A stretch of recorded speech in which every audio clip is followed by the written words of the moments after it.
एवं समस्या का समाधान कर बहुत ही सहूलियत प्रदान होता है। आपके ऊपर युवा नज़र गड़ाए हुए हैं। युवा आपके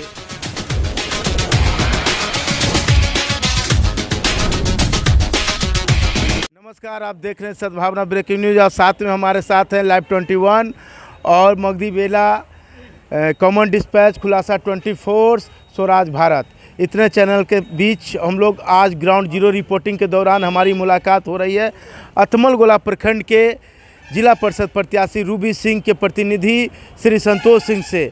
ग्राउंड जीरो के दौरान में हमारा मुलाकात हो रहा है, तो हम जानना चाहेंगे इनसे चुनावी रणनीति या चुनावी हाल। जानना ये चाहेंगे आपसे सर कि आपका जो इस बार का जो चुनाव है, आप अतमलगोला के लिए युवाओं का आइकॉन माने जाते हैं और आपके समर्थन में युवा उतर चुके हैं चुनावी मैदान में। क्या लग रहा है इस बार का चुनाव?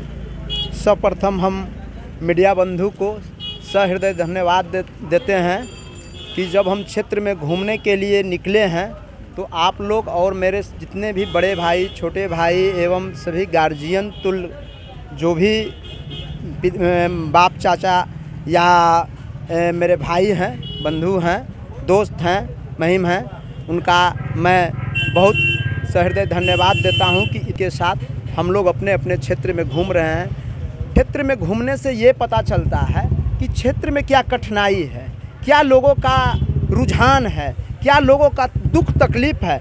इससे आने वाला समय में नेताओं का या उनके भाई लोग का जो भी राजनीतिक या सामाजिक व्यक्ति हैं, उनको उस क्षेत्र के लोगों को आकर्षित करने एवं समस्या का समाधान करने बहुत ही सहूलियत प्रदान होता है।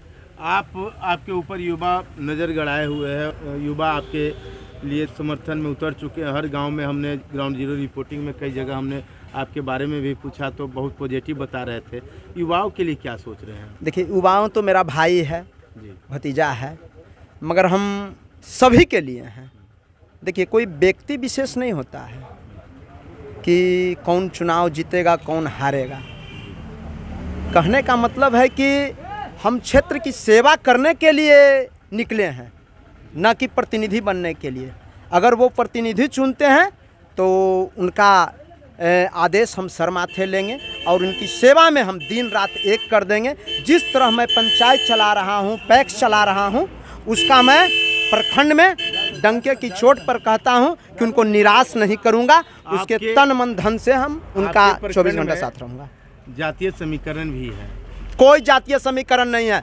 सारा जातीय समीकरण ध्वस्त होगा 2021 के पंचायत चुनाव में।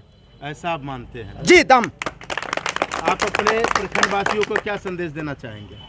सामाजिक सौहार्द का वातावरण बना रहे, चुनाव आते रहेंगे, जाते रहेंगे और वो एक ताकत के साथ अच्छे प्रतिनिधि